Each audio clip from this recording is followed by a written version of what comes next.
Dublin's oldest flats under threat, funding cuts and future uncertainty. Exciting plans to breathe new life into some of Dublin's oldest flat complexes are now hanging in the balance due to a recent decision by the Department of Housing. The department has turned down funding for a crucial redevelopment project that aims to transform the aging Pearse House, a building that has stood proudly off Pearse Street for nearly 90 years. This redevelopment is not just about aesthetics. It's about creating larger, more livable homes by merging smaller flats that currently fall short of modern size standards. 7 years ago, Dublin City Council embarked on an ambitious journey to revitalize over 6,000 of the city's most dilapidated flats, all part of a 15-year plan aimed at elevating social housing standards across the capital. The initiative was set to include more than 100 flat complexes, many of which have been around for over 4 decades.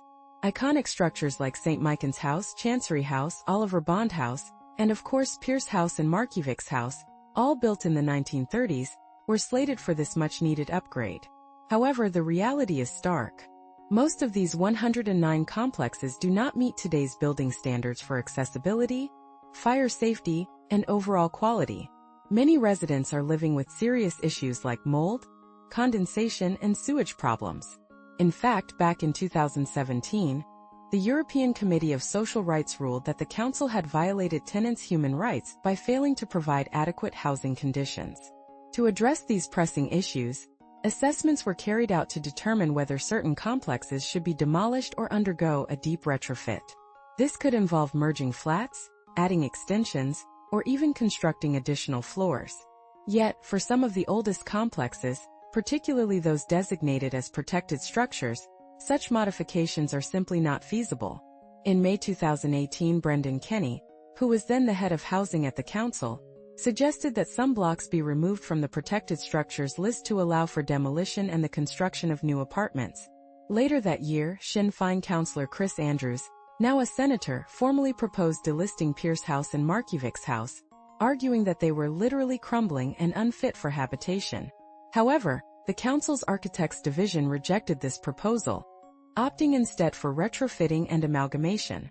Fast forward to 2020, the council unveiled plans for Pearse House, a complex originally designed by the renowned architect Herbert Sims.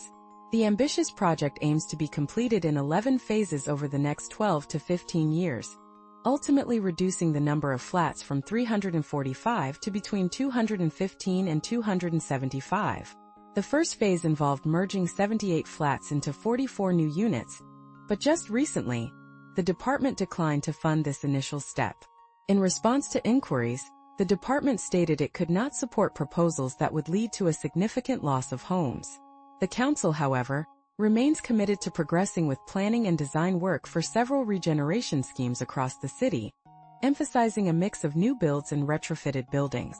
They acknowledged the department's advice to avoid reducing unit numbers wherever possible, and pledged to apply this guidance to the Pearse House project and others. Andrews expressed his frustration over the situation, highlighting the council's slow progress in maintaining the flats. He hopes the council's plans will eventually succeed, but he fears that without acknowledging the challenges of upgrading a 1930s building, true regeneration may never happen. Neil Maloney, chairman of the Pearse House Residents Association, voiced the community's dismay at the funding decision. "After all this time, we were hopeful it was going to happen," he said.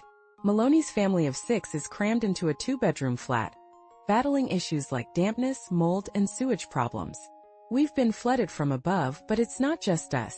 This is a widespread issue throughout the entire complex." The Residents Association plans to meet with the minister and the council to address their concerns. They need to understand that you can't raise people's hopes like this. It's time to resolve this ridiculous situation once and for all.